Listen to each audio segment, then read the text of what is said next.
Madame Fenat, je vous en prie.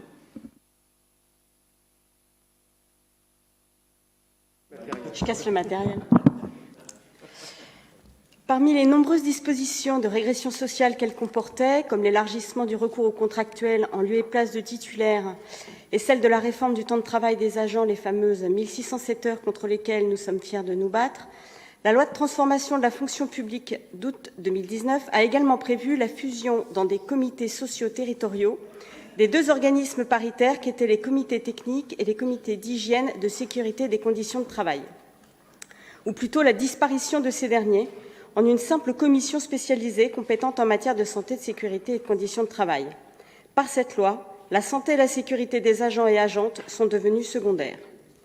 Pourtant, il s'agissait d'un contre-pouvoir précieux face à des méthodes d'organisation managériale toujours plus agressives. Durant les années 90 et 2000, ce sont les représentants du personnel des CHSCT qui ont pu faire la preuve que les nombreux suicides professionnels chez Orange ou Renault n'étaient pas liés à une fragilité personnelle ou à une situation familiale compliquée, mais qu'une organisation du travail maltraitante était bel et bien en cause.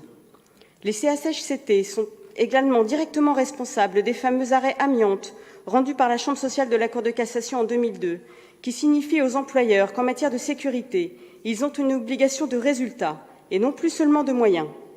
Ils sont aussi responsables de l'arrêt d'ISNECMA de 2008, qui pose une limite au pouvoir de l'employeur sur l'organisation du travail, celle de la santé des travailleurs et travailleuses, au point de saturer la vindicte de certains milieux patronaux.